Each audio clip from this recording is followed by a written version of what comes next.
Hi, and welcome to the 2024 SEVA Winners Reel. I'm Joanna from Maryhill School. This year's SEVA Award Celebration was truly special, and tonight we're showing off the best of the best.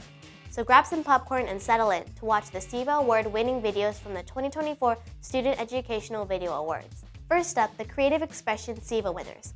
Videos in this category include fictional content, book trailers, original music videos, or any program that has an educational message but doesn't fit into the other four categories. Let's watch.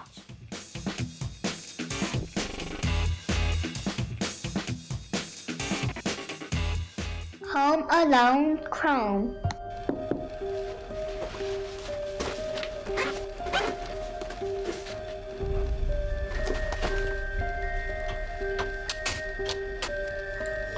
Never leave your Chromebook home alone. Dun, dun, dun. Wah ha ha ha. Home Alone Chrome.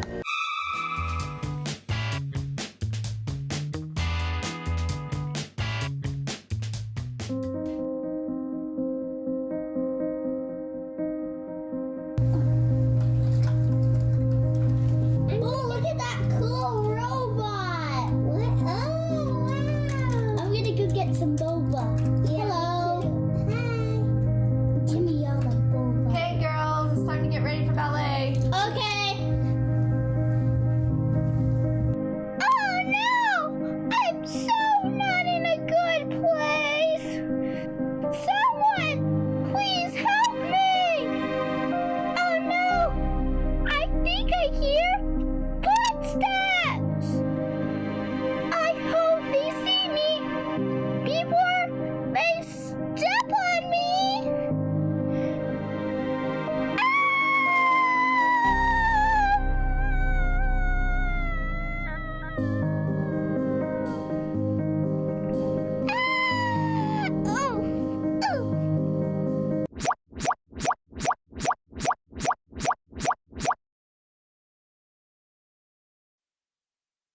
Okay guys, it's time to get ready for ballet class. Okay. Izzy, would you like to help me clean up? Sure.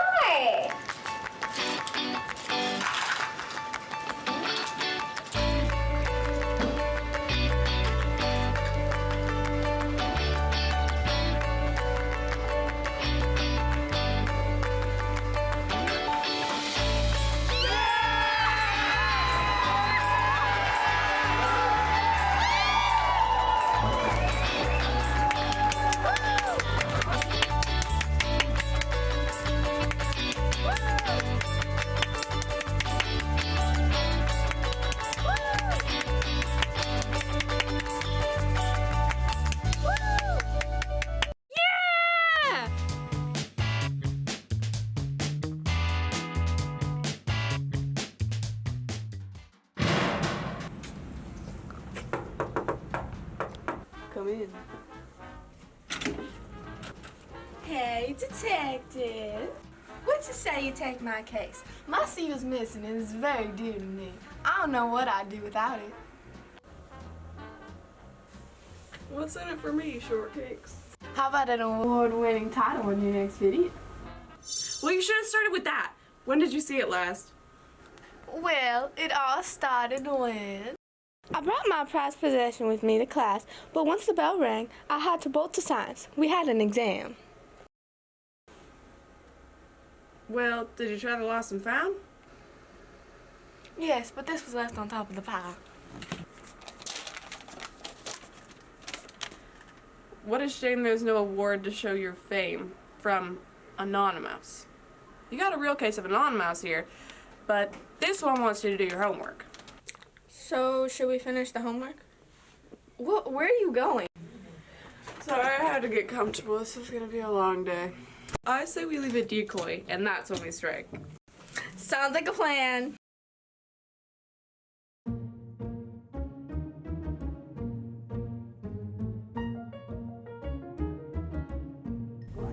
So how long do we... Shh.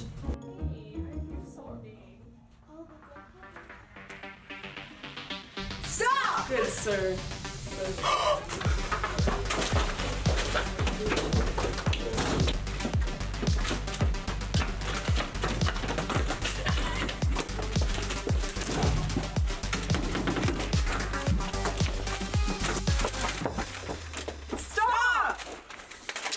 Alright, you caught me. I'm sorry. Haha, again, my expertise has brought another citizen to justice. But I still No need. The job is done. But, hey, you're not going to take the thing I stole? Let me tell you my backstory first. Okay, fine, what is it? I was failing my math class, and I figured if I blackmailed into someone doing it for me, I would pass the class. You could have just asked for my help. Yeah, you're right. Yes, now give us the SEVA. Oh, that's right. You think you maybe want to help me with my homework? Nope.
The feeling of being bored and anxious at the same time is not fun.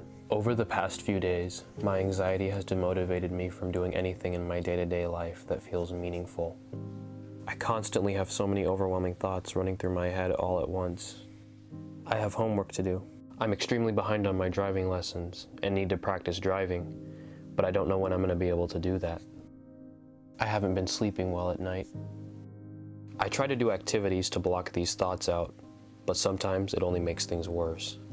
I get home from school every day at around 4 o'clock. When I get home, I like to take some downtime to relax before I start my homework.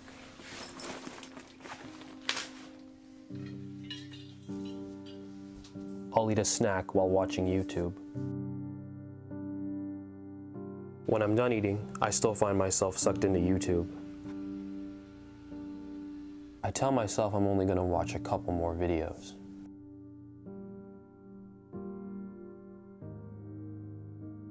Those couple of videos turn into more videos, and before I know it, I'm blindly scrolling through YouTube looking for something, anything to watch to clear my head of my reoccurring thoughts. I need to do my homework. I need to practice driving. I need to sleep better tonight. Once I finally decide to close YouTube, I realize that I should have started my homework a while ago. So I decided to finally start.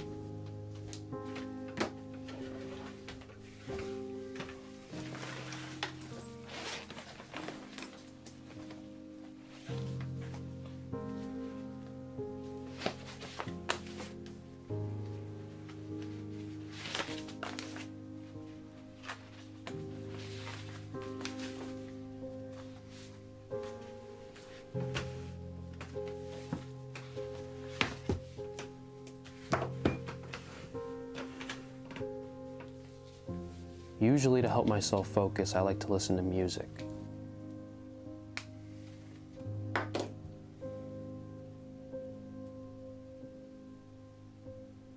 But lately I never know what I'm in the mood to listen to. And when I finally find a song to listen to, the combination of the speed and buildup of the song, trying to comprehend my homework, and my thoughts going through my brain all at once only increases my anxiety. And no matter how loud the music is, my thoughts are louder. Do your homework, practice driving, sleep better tonight. I eventually managed to complete my homework. I always put my best effort into it. When I'm done, I usually have more time to kill before the day is over. I try to do some reading, but the words in my head are louder than the words on the pages. I only comprehend random parts of the chapter. I try to watch a movie or a TV show, but I'm not in the mood to watch anything.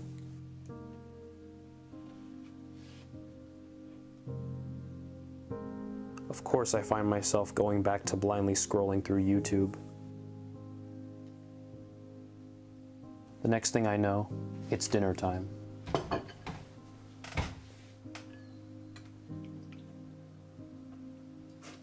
After I'm done eating, there's usually more scrolling, and sometimes video games.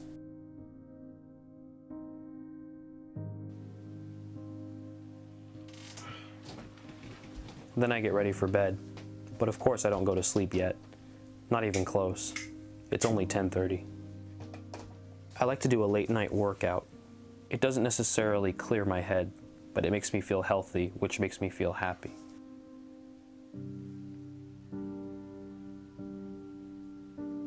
After more scrolling or watching random videos on YouTube, I finally decide to give it up and go to bed at midnight, sometimes closer to 1 in the morning, even after I specifically told myself to go to bed at 11 at the latest.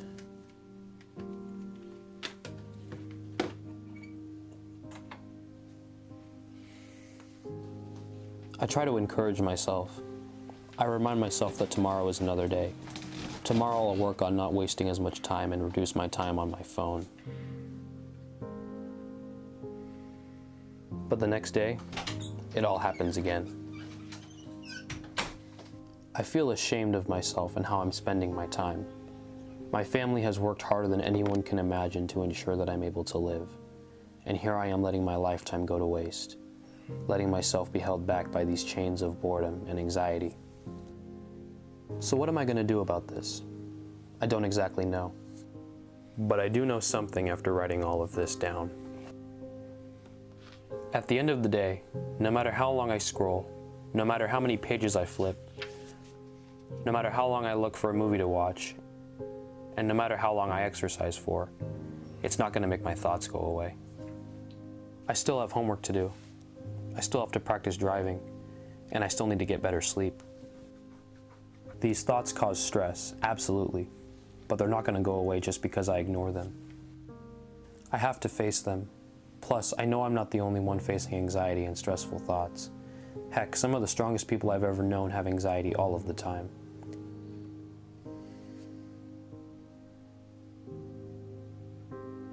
Especially my mom. So if she can push through it, so can I. I'm afraid to face my anxiety and my thoughts, but the only way someone can overcome the fear of doing something is to just do it. So starting tomorrow, that's exactly what I'm going to do. I know I keep saying that, but I have to keep trying.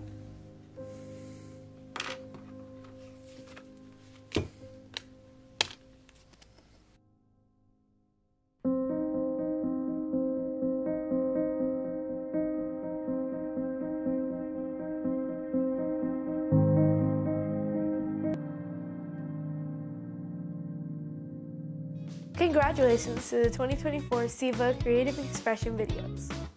Let's move on to the 2024 SEVA documentary videos. This category includes videos that provide an in-depth educational look at topics such as classroom curriculum, people and current events, or history. Here they are.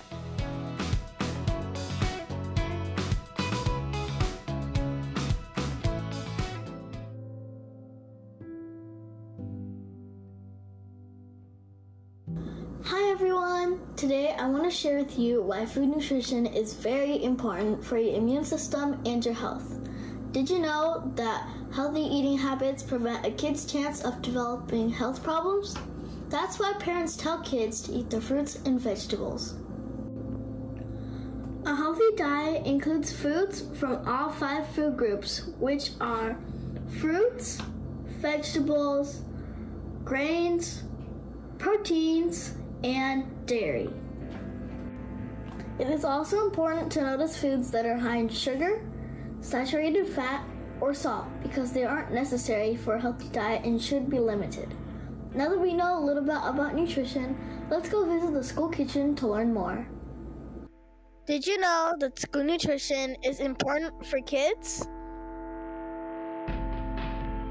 Well, it provides students with nutritious and appealing foods and beverages and accurate messages about good nutrition. It also teaches them ways to learn about healthy eating practices while they're in school and before or after school.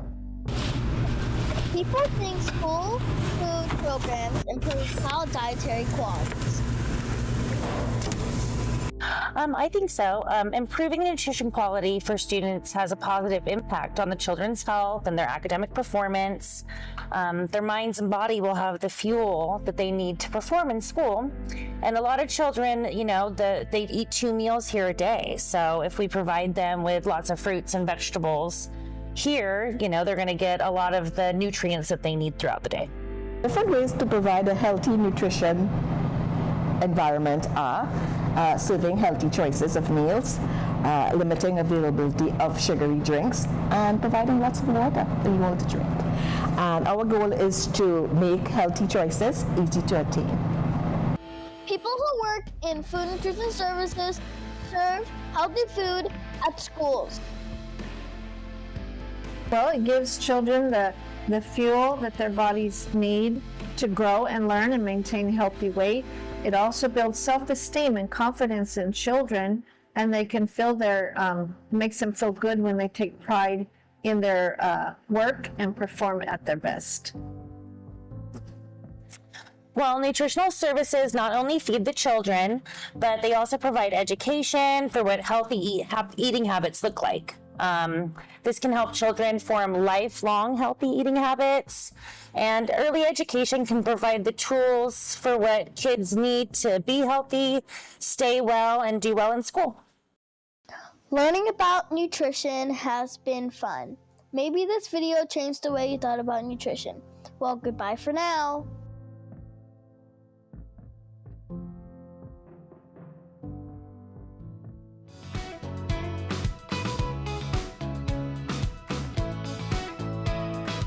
ChatGPT and AI use in classrooms is a controversial education-related topic that affects students and teachers both in interesting ways.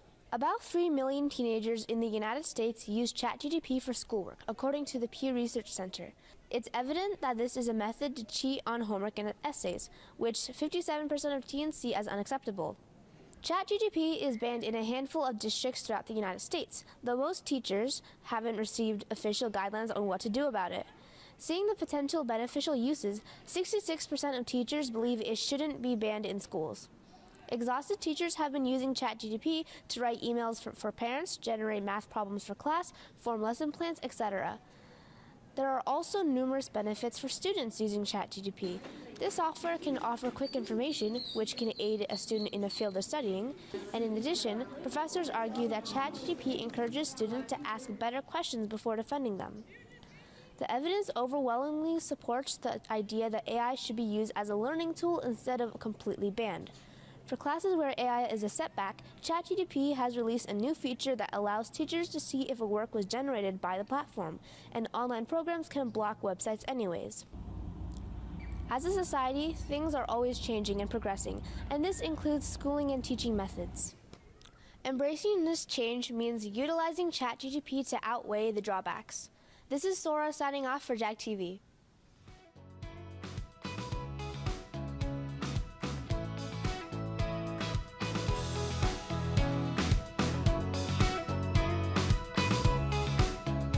Would you call yourself a math person?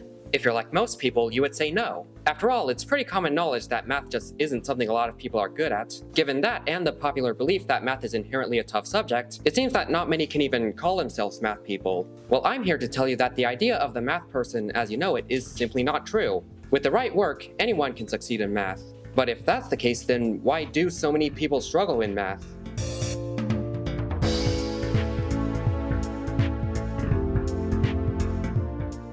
To explain why, we need to understand the factors that go on throughout a student's school life, starting in early childhood. One factor is dyscalculia, which is a math learning disability that affects about 5 to 10% of people. Some of the students that I've had in previous years that couldn't calculate. They couldn't multiply or divide in their head. They didn't know their times tables. And it wasn't necessarily an issue from their teacher, it's because they had a disability where they just couldn't get it. There's a disability called dyscalculia, of students who don't calculate. They can't calculate in their head very quickly because the part of their brain just doesn't want to do it, or it needs strengthening. People with dyscalculia have trouble understanding key concepts in math such as more and less, trouble connecting words for numbers with specific amounts, and trouble remembering rules in math.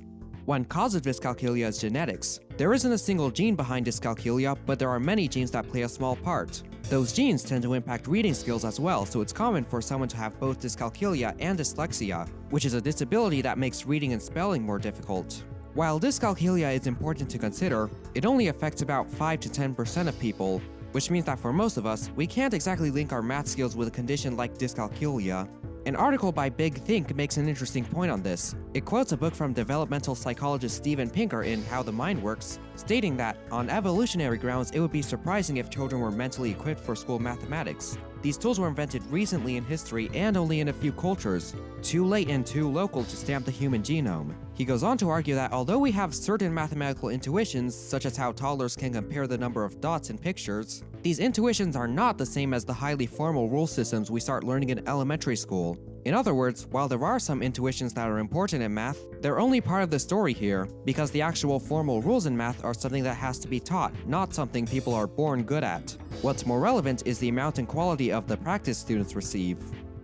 I do feel that some people's brains are wired in such a way that math may come easier to others, but I don't believe that there's such a thing as not a math person. Math is a skill, and a skill is built. Like basketball is a skill, you don't get it by just sitting back in the background. You get it by actually practicing. That's why a lot of math worksheets have tons and tons of similar problems on them, because math is a skill that you build. It's not something you just know. The article Adding It Up, Helping Children Learn Mathematics describes 5 branches of what makes someone good at math. The 2 we'll focus on here are procedural fluency and conceptual understanding. Procedural fluency is basically being able to solve problems efficiently and correctly. Students should be able to carry out methods to add, subtract, multiply, and divide whole numbers, for example. These skills need practice and drilling, which comes from worksheets and times tables. Conceptual understanding means being able to understand the reasoning behind the methods used, and being able to mentally connect ideas with each other. Conceptual understanding makes it easier to develop procedural fluency, but first you need procedural fluency in order to develop conceptual understanding. According to an article from Edutopia, pressured to cover every state standard with equal emphasis, teachers often can't spend extra time on fundamentals like memorizing multiplication tables, or even on the standards themselves. That means a lot of classes don't allocate enough time for students to practice what they learned, meaning students won't get that procedural fluency, meaning they won't be able to make the higher level connections for conceptual understanding. That's a problem because math is a subject that relies heavily on prior knowledge. If they haven't fully learned the basic concepts, they'll fall behind in more complex concepts. I see some students, they don't know how to use the calculator, or they don't know some mental math, and that does affect them because they are a slower learner in that sense. But if you learn it, then, it will be okay, but you definitely need that prior knowledge. I couldn't really remember things from the previous year because I just wasn't paying attention that much. Since it just sort of piled on, it just made it really hard for me. So far, we've talked about the early factors of math skills, which include dyscalculia and the practice students receive. There are also later factors to math skills, which prevent students from fulfilling their potential in math later on. One of the biggest things that affects students over time is the myth of the math person, which is the belief that people are naturally born good or bad at math. An article from The Atlantic describes this scenario. When children first enter math class, they have different levels of preparation depending on how much math they were taught at home. The more prepared students often score better in tests and homework, while the unprepared students are more likely to be frustrated at the subject. The unprepared students, not realizing the prepared students had previous experience, assume they're just not math people and stop pushing themselves in the subject, believing that they'll never improve. I must emphasize that the math person myth is not true. As I've discussed, much of what makes students good or bad at math is from the practice they've had, rather than from something innate. Despite that, the myth that someone is or isn't a math person is still prevalent, and makes a lot of students adopt what's called the fixed mindset, which is a belief that your natural abilities are fixed and cannot be developed just by working hard or listening to advice from others. I think people where math doesn't come naturally to them, I think that it starts out as not natural, and then they just think, oh, I'm not good at math, I'm not going to try anymore, and then they just tend to give up on themselves, and so they don't keep pushing and they don't keep trying to learn a new way and a different way to correct themselves. Many students expect math to be a hard subject due to what they hear from those around them, including family and friends. I think a lot of times students hear from their parents that math is hard, or math is not fun. So when they're little, when they hear that from their parents, they think that that's how math is. I'm told that, wow, I must be so smart because I'm good at math. Well, why does being good at math make me any smarter than someone who's good at history or English? And I think it's because of this stigma, this idea that math is so much more difficult than everything else. The fixed mindset can come from teachers as well. The teachers that I've had in the past, they've always told me that I wasn't good at it, that I wouldn't go anywhere if I didn't learn how to do it, but they wouldn't put any effort to help me. They would always just doubt me. They'd be like, you're not good at this, I can't help you, I give up on helping you, you're hard to work with. Just basically disencouraging me to do what they're intended to do, which is teach me. So I kind of just lost motivation to work towards being better at math. According to an article from KQED, teachers often believe their students can't achieve at the highest level, and in turn, students believe that about themselves. In other words, when teachers think their students can't do high-level math, the students internalize that and believe the same thing. Students also tend to feel that they have to be perfect in math class in order to be considered good at math. Thus, when a student gets a math problem wrong, they take it very personally. Usually when I make a mistake, I kind of feel kind of disappointed in myself because, I don't really feel like I should be struggling so hard. It just feels like that because it's the only way that it'll feel right is if I just do it perfectly. Personally, me, it's really hard to make mistakes in life in general, so especially in math, after being so good at it for a long period of time, when I make a mistake, it tends to make me really upset, and then I'll be really mad for maybe the rest of the day or something. A possible side effect of the fixed mindset is math anxiety, which is when someone feels a sense of panic when doing something math-related. Every time it comes down to a test, for math specifically, I get really nervous and I just forget everything that I just learned, or for allowed notes, the notes all of a sudden don't make sense even though they're my personal notes that I wrote. Math anxiety manifests itself much like other forms of anxiety, with symptoms that include worry or panic, tense muscles, increased heart rate, sweaty palms, or lightheadedness. Math anxiety affects working memory, which is the type of memory needed to store important details in your brain, such as relevant numbers or the steps needed to solve an equation. And because math anxiety occupies that working memory, it's harder for students with anxiety to focus, making it harder to solve math problems. I tend to have a lot of test anxiety. It really affects how well my tests come out. Because usually if I'm freaking out about it, I don't do as well because I'm just so busy freaking out about how bad I'm gonna do.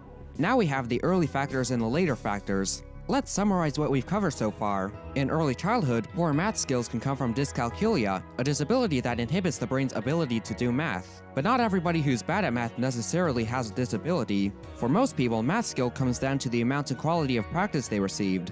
Procedural fluency and conceptual understanding are both important, but if classrooms don't have enough time to build procedural fluency, students won't be able to understand important concepts and develop conceptual understanding. And because math relies on prior knowledge, students who haven't learned basic concepts can't learn more complex concepts. Now, when a student realizes they're not so strong in math at first, they tend to fall into a fixed mindset by concluding that they're just not a math person. Under that false belief that they can't improve, they stop trying in their math classes, keeping them from reaching their full potential. This belief that there's a math person is very common, and it may come from teachers. Many students feel guilty when they get a problem wrong as well. Math anxiety is a product of the math person belief, and inhibits working memory, making it even harder to focus in math class. As you can see, these concepts are all interconnected, which might leave you wondering, what can be done to untangle this mess? There are a number of things teachers can do to help students who are struggling in math. While the fixed mindset is significant in preventing students from performing well in math, the growth mindset can help boost student performance in math. The growth mindset is the belief that you can develop your natural abilities by working hard or listening to advice from others. The first thing teachers can do is integrate the growth mindset in class. I encourage a growth mindset right from day one in my classes. We spend some time discussing what it means to have a growth or a fixed mindset, and I have posters in my room that talk about what it means to have a growth mindset, and I do my best throughout the year to model having a growth mindset, and again just encouraging and continuing to remind my students to have confidence in themselves and to keep trying. When students feel confident, they don't give up. They want to keep doing more. And that's what I try to instill in them, try to do that positive feeling about math. The more you think that you're going to be better at it, you will be definitely better at it. We don't want to think about it as this is too challenging, I cannot do it. No, it could be challenging, but we are going to keep trying. We're never going to give up. It's also beneficial for teachers to change their mindset about their own math skills. Professor Joe Bowler, co-author of a study at Stanford Graduate School of Education, explains that as teachers reevaluate their own potential as learners, they are more likely to embrace new forms of teaching. This helps their students build confidence, develop positive attitudes, and ultimately achieve better test scores. Teachers can also help students learn that mistakes are okay, and they can give feedback on the mistakes students make. A couple of years ago, I tried to alleviate this getting it wrong, would you just get a big giant X on your paper? I implemented a system where instead of getting it wrong, we called it, you made a silly mistake.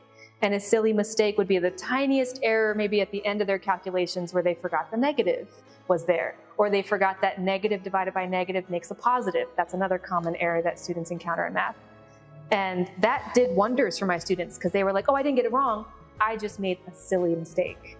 Since math relies on prior knowledge, teachers should ensure that all students understand the more basic ideas before moving on to advanced ideas. When I teach math, I go back to the very basics to catch and gather all the students who may have missed that. For example, if I have a student that doesn't know how to solve two-step equations, I will go back to negative numbers, and we're going to do -1 plus -1. Because a two-step equation requires the negative numbers, and that's where students make the most mistakes in math, honestly, is with negative numbers, because they didn't get a firm grasp when they first learned it in 6th grade. Teachers should engage students by asking them questions throughout a problem to get them to think. When I teach in the classroom, I try to ask more questions. The more questions I ask makes them think. And when a student is stuck with a problem, I don't give the answer right away to them. Again, I ask a question so that they can think of what do they do at that point. That way it helps them use that same process later on, because I don't believe in just giving away the answer to them, because that's not how they learn. To me, I think they have to think. The thinking comes by asking more questions. To help students with dyscalculia, teachers can allow them to use calculators to focus on more important concepts. When I encounter a student like that, typically in the high school, we don't calculate anymore. They actually get a calculator. And instead, they have to learn those higher order concepts that are in algebra or geometry. So in order to learn those concepts, they do need to learn the underlying concepts, which helps them immensely because they're no longer calculating and they're learning the beginnings or the basics of that fundamental math issue. Teachers can also visualize ideas for students with dyscalculia through coins, blocks, and puzzles, give them a list of the math formulas used in class, use concrete examples to connect math to real life, and they can use graphic organizers to break down math problems into steps. Those are all possible ways teachers can help students improve their skills. There are also a number of things you can do if you're a student who's struggling in math. To start, you can work to adopt a growth mindset and persevere. Yeah, I've had to work really hard in high school to get where I am, but it's all worth it in the end, and you'll feel very proud of yourself if you do work hard. I've struggled with the growth and the fixed mindset a couple of times, actually, myself. Sometimes it gets hard, and I think that I'm not going to figure it out, but then I remember that, like, you just have to keep trying, try to do things different ways, and try to figure it out, and then you'll get it eventually. When you adopt a growth mindset, you will learn to enjoy math. I learned to like math by, first of all, learning it. Because when you don't learn math, you don't understand it, you don't like it. But when you learn it, then that's when you learn to like it. So when you really take the time to understand it, you will learn to like it like how I did.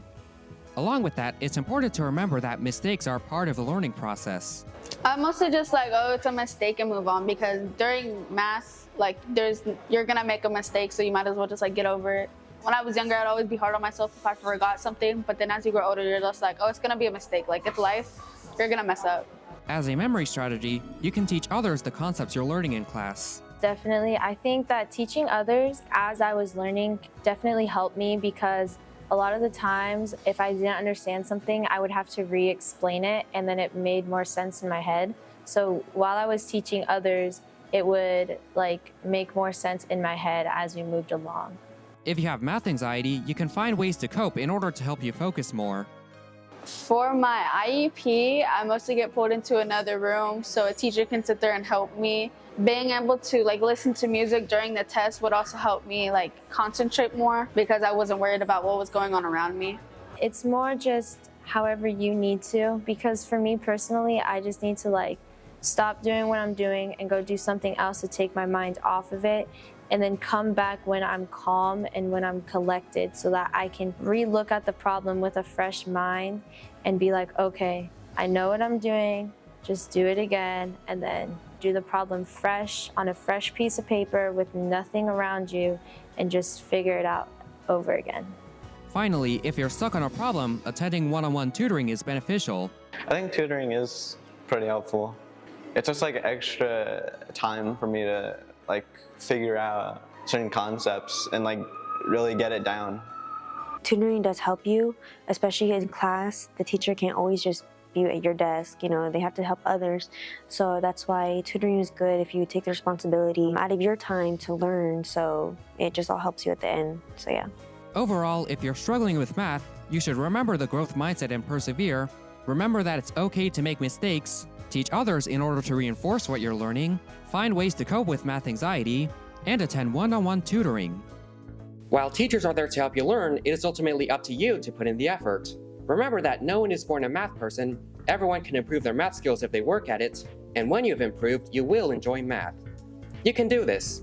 I trust you.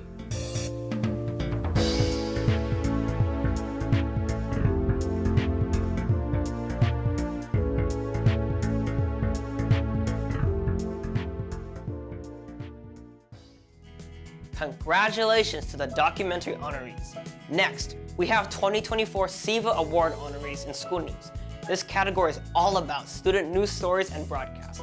Let's take a look at the video.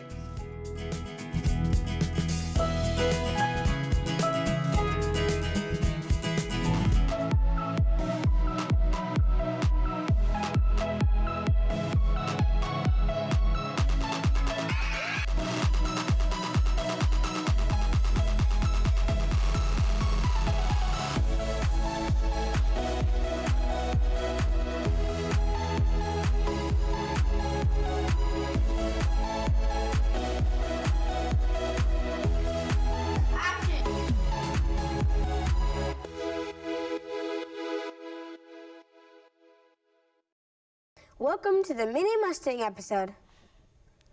I am Zara. And I am Xander. Today we have a great episode.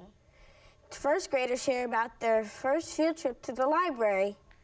We get a look at the VIP dance. And some humor in our joke corner. Well, let's not wait. Let's head to the library. First grade went to the library. My favorite part about the library field trip was that we got to go to the staff area where nobody gets to go except for some of the first graders.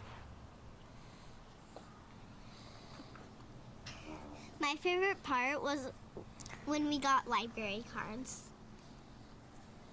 My favorite part was when we got to check out some books. My favorite part is when we can check out movies. We love the library! I remember the first grade trip to the library. Me too. It was great. You know what else is great? What? The VIP dance. It was fun. There was music blasting. Cookies, root beer flows, and popcorn. There was a whole circle that everyone could dance in. Let's check it out.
VIP dance, so many memories. I know, right? There was a conga line that had like almost all the people in the school in it. You know what else is fun? Jokes! We're gonna head to the joke corner. Hi, I'm Harper. Hi, I'm Maggie. And This is the joke corner. What is the highest building in town? What? The library, because it has the most stories. What musical instruments do skeletons play? What? The trombone. That's all for today, guys. Back to you at the studio. Those jokes were hilarious. Yes, they were. In other news, we have the Glow Bingo on Friday. It's going to be a fun event. I can't wait. You know what I cannot wait for? Spring break. Yes, it is around the corner. Mark your calendars for no school on March 11th through 15th. I have so many plans. Me too. Well, that is all for now. Make sure to like the subscribe button and hit the notification bell. Bye, Mustangs.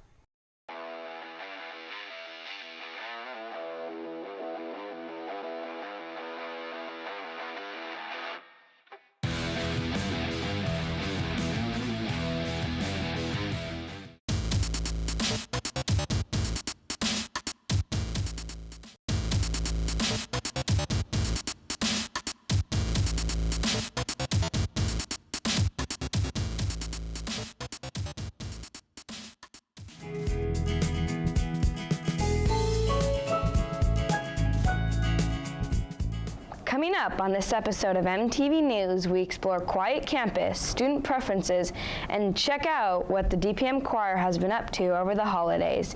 Stay tuned for all this and more, only on MTV News. Hello, Del Paso Manor Mustangs. Welcome to our winter edition of MTV News. My name is Samantha. We have an amazing episode for you today.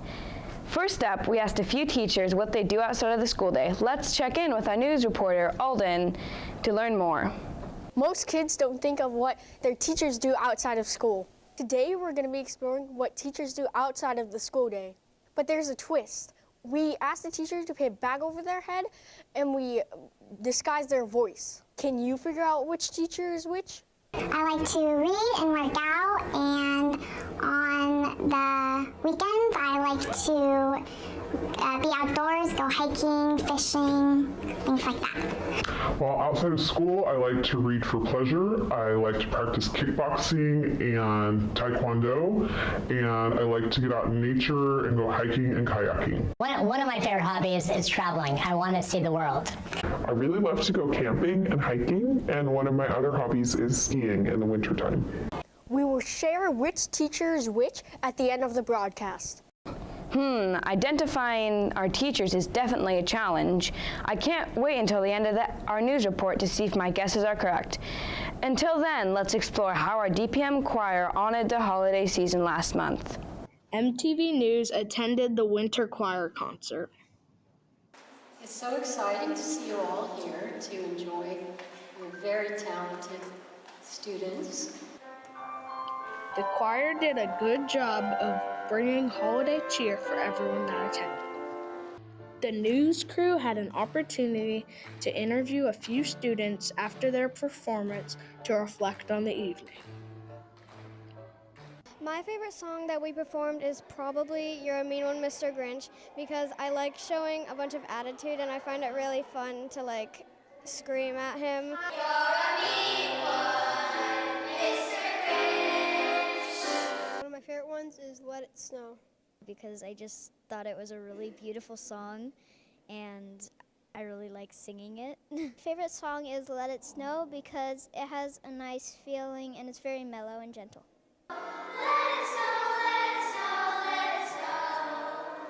My favorite song the choir performed is Child of Peace because it's a really sweet song and I really like the melody.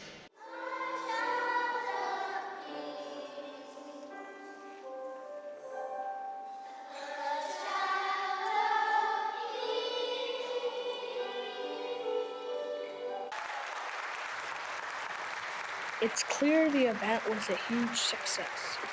With the countdown until our February break, the MTV News team investigated what happens on the DPM campus when students and staff are away. Have you ever wondered what happens here on campus when students and staff aren't there? The teachers go to a cookie party. Think when I go home, Mrs. Lake teaches big kids. I think that somebody plays at recess for a very long time, all the way to midnight.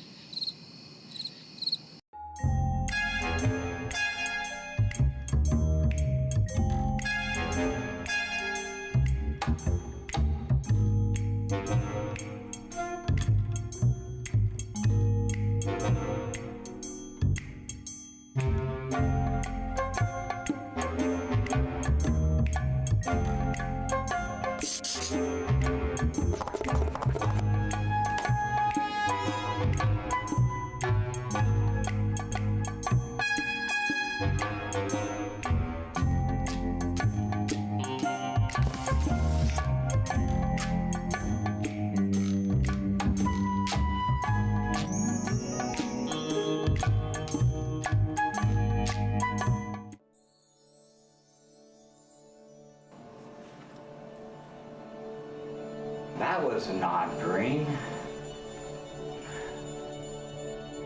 Well, time to go back to work.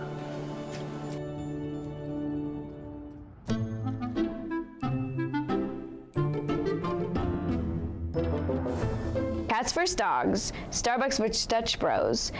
Let's learn more about what students are into here at DPM.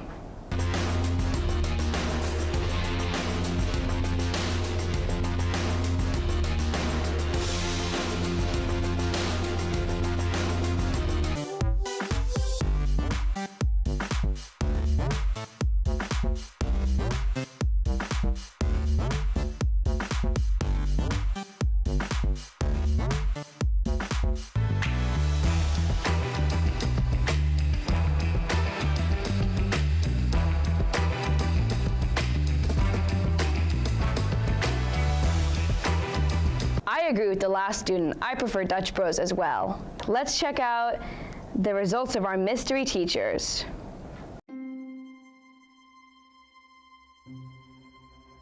For guessing the teachers, I got 2 out of 4. It's not that bad, but did you do better? Well, that is all the time we have for today. We hope you learned something new, how to laugh, or felt a connection on campus. Signing off, Samantha. Have a great day.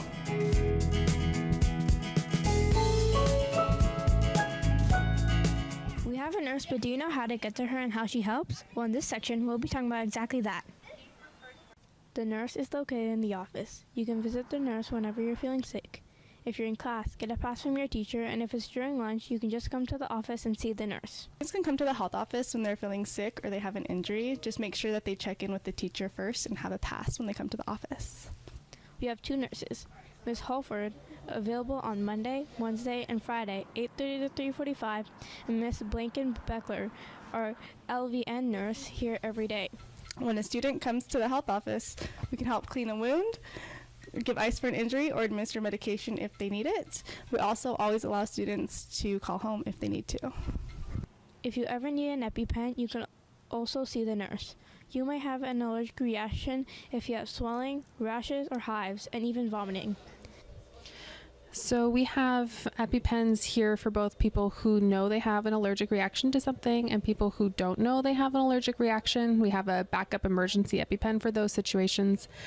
If your parents/guardians ever leave you any medication, you may come to the nurse with a pass from your teacher or just come during lunch. This is Hanya reporting for JAG TV.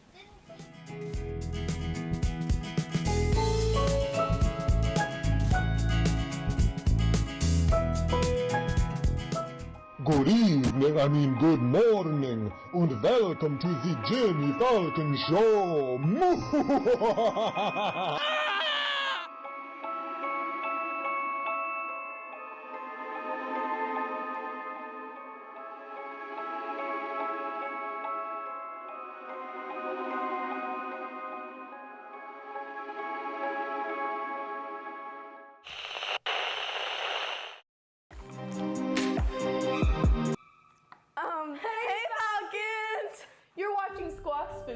special. Today's episode will include some scary good segments, such as the frightening flashback, the creepy good calendar. So sit back, relax, and enjoy the show. But first, Falcon Feathers with our very own special guest.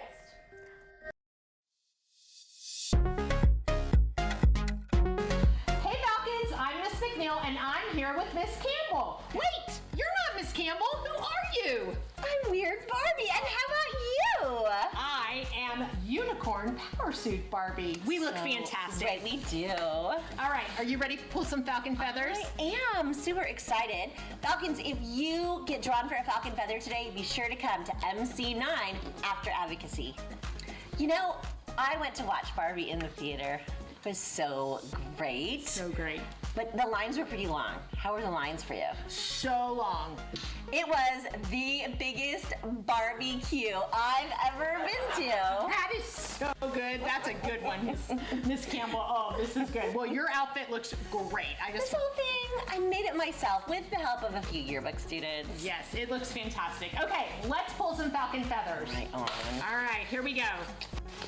First up is Bella Conover from Mrs. Bacola. Talk about a great job.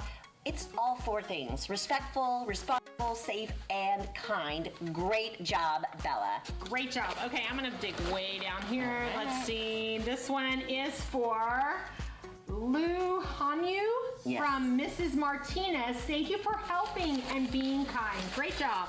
So good. Okay, another one. This one's from Mrs. Danziola for Emiliana T. And for being fabulous. Great job, Emiliana. Okay. All right, I'm gonna pull one. Let's go. This one is from Atala the Bala for Riley Sims for being respectful, responsible, safe, and kind. Great job, Riley. Nice job. One more. One more. All right. Going for the bottom. Oh my goodness, there's so many in here. Oh, this one doesn't have a name on it. Gotta remember your names, Falcons. So sad. So hard to reward you otherwise. This one is for Ethan Nguyen for being responsible in Mr. Gustafson's class. Good job, Ethan. Great job. Okay, make sure you come to MC9 to get your prize. There's some fabulous prizes. I saw them on the way in. Yes. So, Miss McNeil. What? Do you know what? You have another joke for me? What do you call a Barbie doll that is good at swimming? I don't really know. What? A dolphin. Oh, Get it? So good. Yes. Okay, Falcons. Congratulations. Come to MC9 at the end of advocacy. Have a great Halloween. Bye. Bye. Happy Halloween.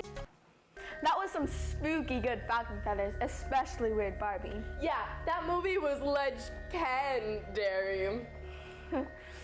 Hey Emma. What? Speaking of puns, why do skeletons like candy? Why? They don't have the stomach for it. What happened to you? What do you mean? Where's a skeleton? It's because the segment was so scary good, I jumped out of my skin.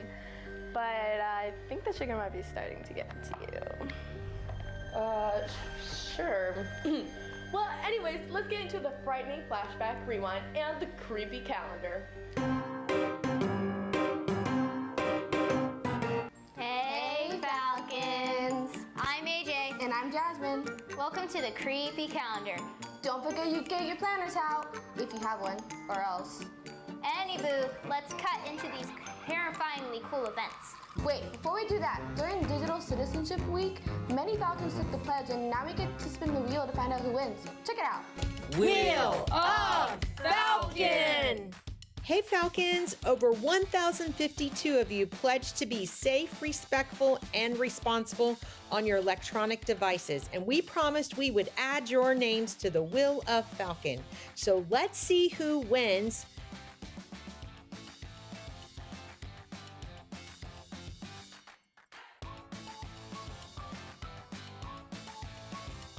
Congratulations to our winner, Maisha Mahmood. Please come to MC9 to claim your prize. And congratulations to her entire advocacy class, Mrs. Howard and Mr. Rubiales' advocacy class. We will deliver your prizes next Monday. Wheel of Falcon! Congratulations to our winners. Don't forget to go to MC9 at the end of advocacy to get your prize. Now on to our terrifyingly cool events. Your first question is probably, why are you wearing these crazy hats? It's Red Ribbon Week, remember? And today is Crazy Hat Day. Make sure you don't tip your hat to drugs. Exactly. Tomorrow, don't forget to wear your costume to disguise yourself from drugs. And on Wednesday, don't forget to wear neon to show how bright your future is without drugs. Thursday is Twin Day, so you can team up against drugs. Friday is for Tie-Dye Day to show that you are not tied to drugs. Remember, Falcons, be kind to your mind and don't do drugs. Don't forget, if you have been chosen to chalk it up, the competition will be held on Thursday, November 2nd. Next up, from October 31st to November 17th, is this year's Kids Can. Drop off any non-perishable items to your 4th period class. Don't forget that whoever donates the most food to the Elk Grove Food Bank in their 4th period class gets a prize. I can't wait. And for you advocates, don't forget that there is a field trip on 8th of November. And the next day, Thursday, November 9th, we have our Veterans Day Assembly. Falcons, if you know a veteran, please invite them to join us on Thursday, November 9th for our annual Veterans Day Assembly so we can honor them. Check Synergy for the invite to send to them. And in celebration of our veterans, we have the day off that Friday. Thank you for your service, veterans. We have family lunch not all week, but on Monday, November 14th and the 17th of November. Now, on to sports. With basketball season continuing, the basketball team will have practices on Monday, Wednesday, and Fridays. Don't forget to come and support them at their games, which are every Thursday and sometimes Tuesdays. They have 2 away games and 2 home games. We also have wrestling. Check the camp's website for dates and times for practices and duels. That's all, Falcons. Next up is our frightening flashback. Check out all the fun things that happened in October. Bye, Falcons!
I'm right here, silly. I don't think the candy's getting to me. You're like actually a skeleton. Whatever you say, Emma. That was spooky, right, Emma? Emma?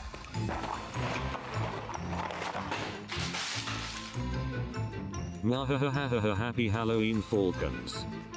Okay. I have a joke for you, Dr. Squawk. Okay, what is it? Knock, knock. Who's there? Ghost say. Ghost say who? No, ghost say boo. Well, that's all we have for our Halloween special today, Falcons. Don't forget to disguise yourself from drugs tomorrow. And monitor your candy intake, cause feeling sick is the worst. And remember, be safe, be respectful, be responsible, and spread those wings and soar. You got this, Falcons. Bye, Falcons!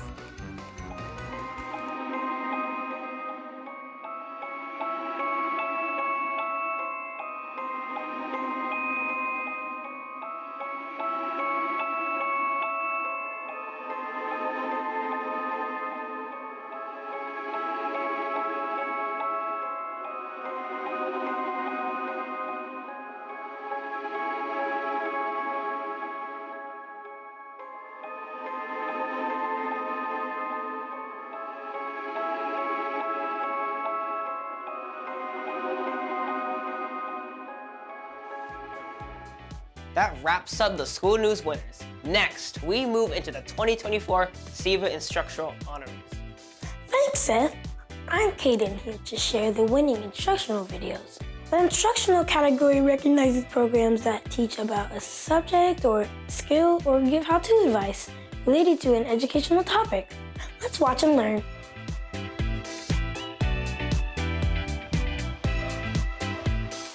I am Sawyer Kobabe and I want to show you how to make cup of noodles.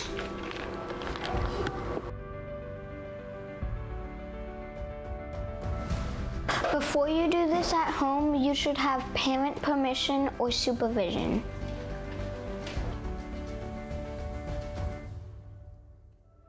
After you open it, you peel the lid off, but only halfway.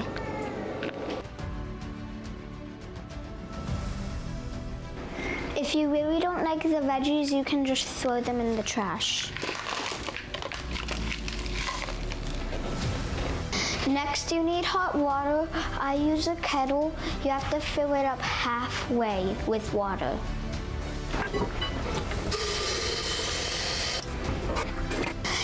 Now we're gonna boil the water.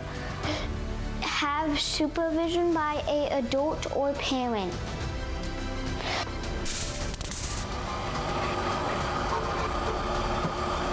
Now we have to wait for the water to boil and we can play a game or do something else.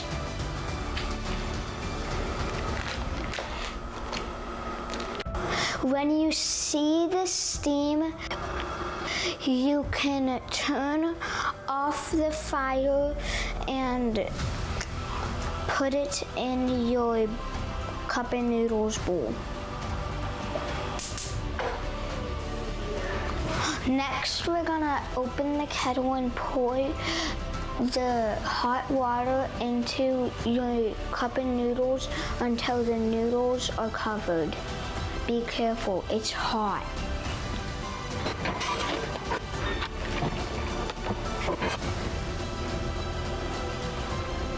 Next, you grab a fork and you close the lid and put the fork on so the steam can heat it up, and you can wait for 3 minutes or a little longer.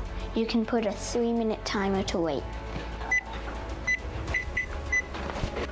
While you're waiting for 3 minutes, you can do the same thing as last time or do something a little different.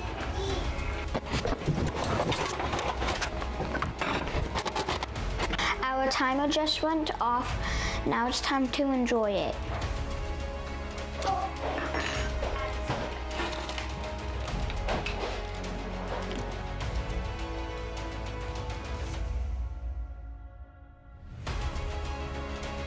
You can dump out the broth if you want to.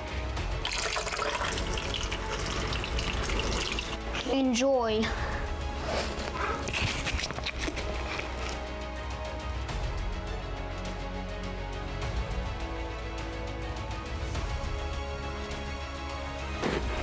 Are you taking a video?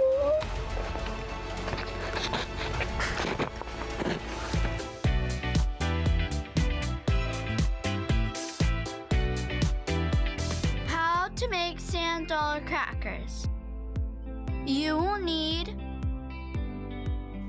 cookie sheet, rolling pin, round cookie cutter, whisk, measuring cups and spoons, parchment paper, bowl, wooden skewer, basting brush, and cooling rack.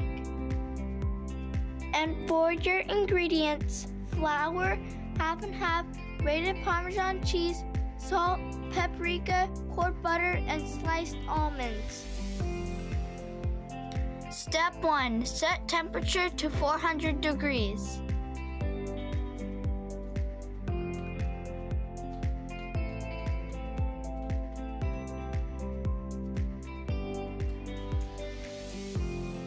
Step 2. Wash your hands.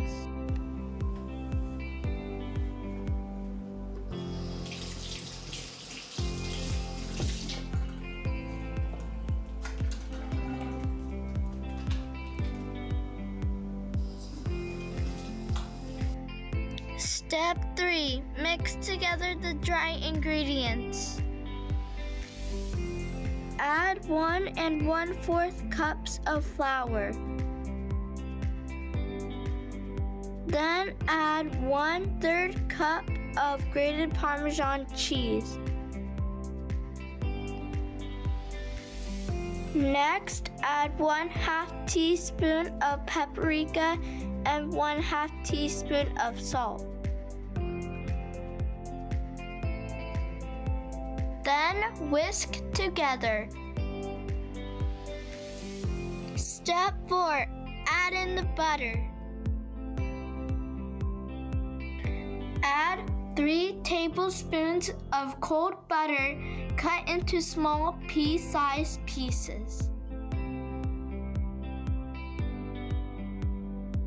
Step 5. Pour in the half and half into your bowl.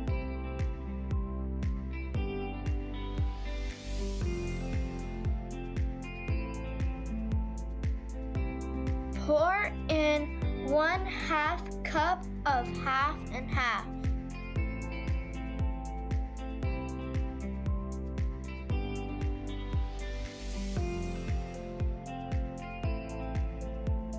Step 6. Whisk your ingredients together. Stir until dough pulls together.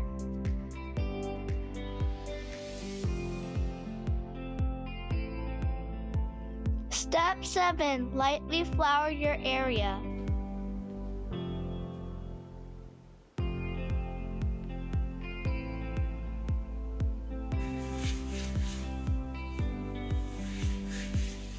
Step 8. Knead your dough a few times.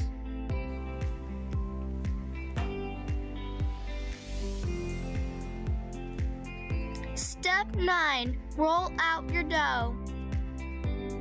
Use a floured rolling pin to roll the dough very thin, about 1/8 inch thick.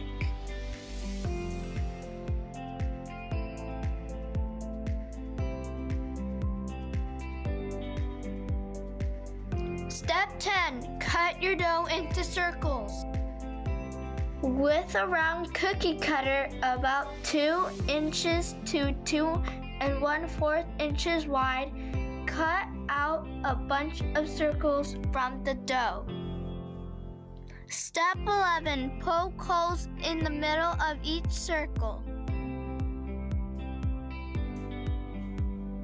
Put the parchment paper onto your tray.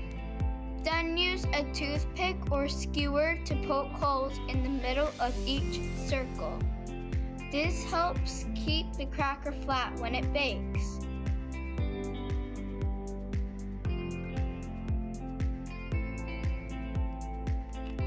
Step 12.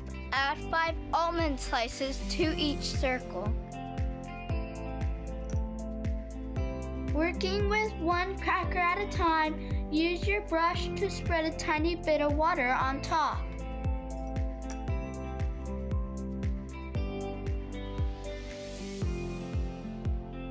Then lightly press 5 almond slices into the dough around the hole to create a star shape.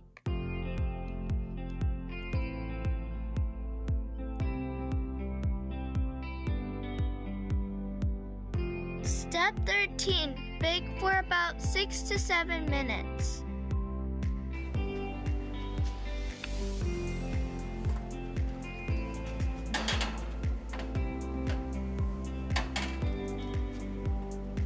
Step 14. Remove from oven and let them cool.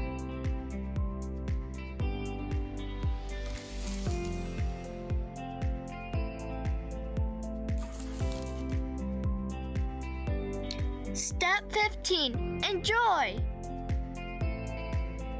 Sand dollar crackers.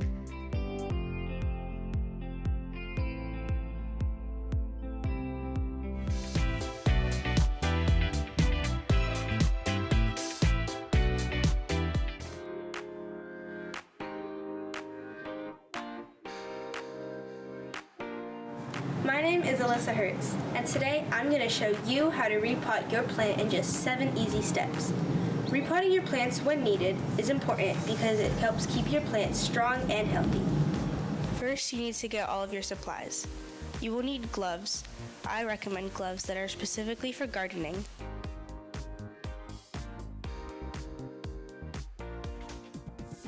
A shovel, potting soil,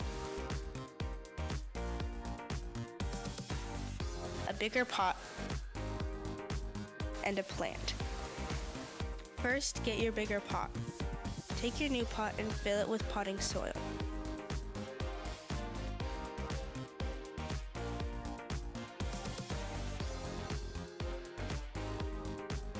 Leave 2 to 3 inches between the top of the soil and the edge of the pot. Use your old pot to make an indent in the soil. This is how big your hole will need to be.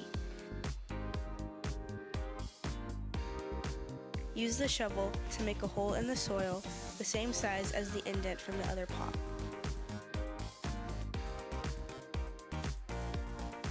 Next, gently place the stem of the plant in between your thumb and pointer finger.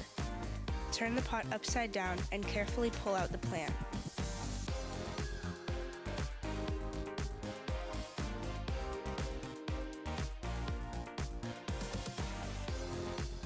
Place the plant in the hole in the soil. Use some more potting soil to fill in the gaps around the plant. Make sure there are no air pockets in the soil. Pack it down gently with your hands. Then you need to moisten the soil. Get some water, but don't add too much. I hope this tutorial has helped you learn how to repot a plant. Some helpful tips to remember when repotting a plant are that you don't need to fertilize your plant for about a month after repotting it because the potting soil already has a lot of fertilizer in it. And your plant may look a little wilted after repotting, but your plant is still healthy. It is just trying to get used to its new home.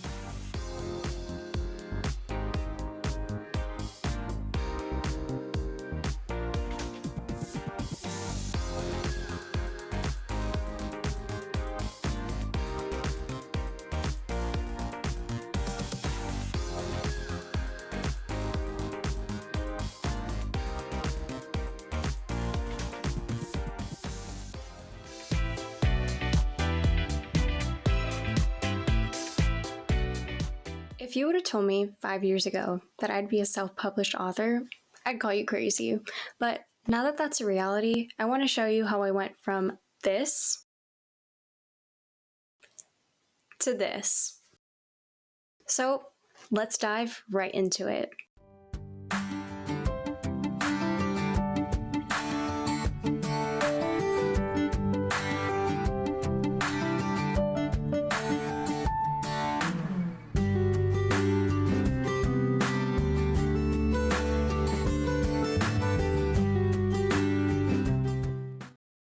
Now, you want to write and publish a book, so where do you start? Before even thinking about publishing, you gotta come up with an idea and brainstorm. So how do you do that if you're struggling? Personally, what I like to do is I like to draw from my life. So take the successes, the struggles, the good, the bad, and write it all down. Put it into different categories, and then attach that to what genre you're interested in writing in, and take it from there. There's a couple other ways you can do it, but personally that's what I like to do, so that the themes that I'm talking about can be consistent when I'm writing throughout any genre. Okay, step 2. Now that you've got that award-winning idea, what do you do next? Well, you may or may not plan. There's 3 ways to go about your book. You could be a planner, someone who outlines their entire book before they put pen to paper on their first draft. You could be a pantser, who doesn't make an outline for their book and kind of lets their character take control of their own story. Or you could be a mix of both, which is a planster. You might have some sort of outline or guidance for your book, but you still let your creative juices flow. No matter which way you choose, make sure that it fits your book and what you're trying to accomplish. Okay, this next step isn't really a step, more so a tip. 4, overcoming writer's block. Writer's block is something that every writer will face. So if you're going through this, don't worry, there will be a way out. Now, a few ways I like to go about this. 1, I like to listen to music. I listen to music while I'm writing, but if I ever have writer's block, sometimes I just step away from my laptop and just listen to music. And I try to listen to songs that capture the emotion that I'm trying to write about that I'm currently blocked on. So that's one tip. Another tip, step away from your laptop. Take a walk, exercise, do something to get your mind off your story, because tired writing isn't always the best writing, nor should you force it. Lastly, another thing I like to do is reread what I've written. I like to go up a few pages or chapters and really see what my story is, what I'm missing, what plot holes there are, so I can get more connected with my story. Okay, step 3. Now you figured out the way that you're going to go about planning your book. What do you do now? You write your first draft. Now, for a lot of writers, this can be daunting at first because you might get caught up with the voices in your head telling you this isn't a good story. But trust me, you gotta keep writing and persevering through. And don't worry so much about editing because you're meant to have a first draft, and your first draft will not be perfect. Just accept that. Okay, now for step 4. It's time to edit. Congrats on finishing your first draft. You're already halfway through the process.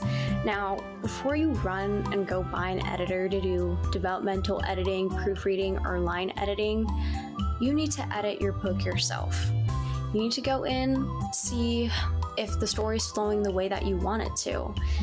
Do your own proofreading and just get a little more closure with your story. Then you can go out and find an editor. But that leads me to the next step. So step 5. It's officially time to start thinking about publishing. Now, when I said that editing is going to tie into this, it depends on the type of publishing that you're going to do. So there's 2 types. You've got self-publishing and traditional publishing. Now, I'm a self-published author, which means that I had pretty much all the control over my book. But that also came with some additional costs, like my cover and editing and other things like that. So note that if you're going to self-publish, you're going to have to take on a majority of the costs by yourself. Now, if you traditionally publish, then it's a little bit different.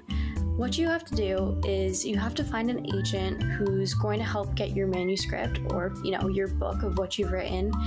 And you have to get an agent that will help you get your manuscript into a publishing house. And once you get that into a publishing house, you'll get a down payment for your book, which can range depending on the type of book that you have. And they will cover the editing, your cover, and your marketing. However, with that, you lose some of the creative control that you would have with self-publishing. So figure out what will work best for your book and if it will affect your wallet or not. Okay, now the last step. However, it's important to note that this step needs to be implemented throughout all the other steps that I talked about. And what is that? Marketing. Now, whether you self-publish or traditionally publish, marketing should be consistent throughout. What I mean by that is when you're writing your first draft, when you're brainstorming, when you're thinking about your cover, when you're editing, whatever step you're in when you're writing your book, market it, make a video, talk about it online so that you can engage readers. And I say this because I made that mistake when I was trying to self-publish my book. I was consumed by the fear that I might not publish my book, so I waited until I actually held it in my hand. And I realized that was a big mistake because no one knew about my book. I didn't have an audience or anything, so it took me a while to build up a following that would be interested in reading my book. So make sure that whatever step you're in, you're consistently letting your audience and readers know about what you have going on in your life. So that's how to write and publish a book. Now, if you're still struggling, I have a podcast called What Don't You Know, where I'll be diving into these steps further. Another great resource is to look at Readseed because they have industry workers who are knowledgeable on all of these steps as well. And lastly, just look at TikTok and YouTube and other platforms where writers and authors are sharing their stories like myself. I hope you enjoyed this video and good luck on your writing journey. This was how to write and publish a book.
Lastly, we have an incredible public service announcement videos that received a 2024 SEVA. The public service announcement, or PSA, is a short promotional video about an educational topic that is 30 seconds in length. Check them out.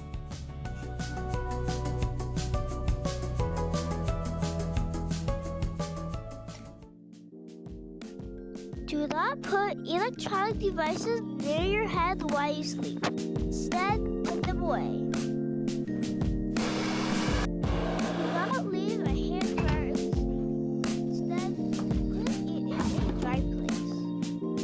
Do not use simple kitchen tools to grab a hot item. Instead, ask an adult to help.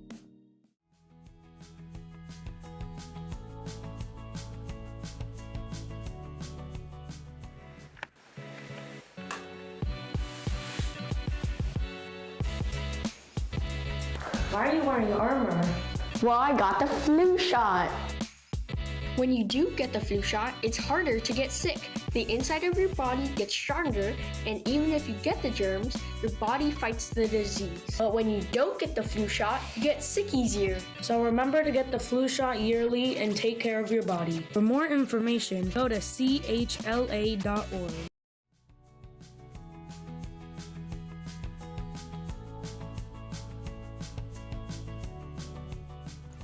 Has this ever happened to you where you left your Chromebook at home charging? Find an outlet where you can place your backpack. Then charge your Chromebook while it stays in your backpack overnight. Before you leave, unplug, zip up, and head on out.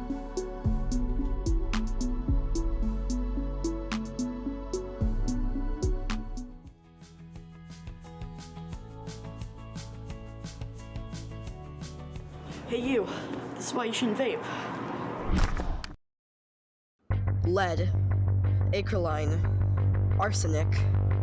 That's what you're breathing in. And breathing in too much can cost your life one day.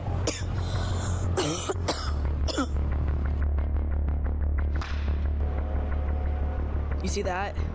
This guy vaped too much and now he's dead. Sucks to suck.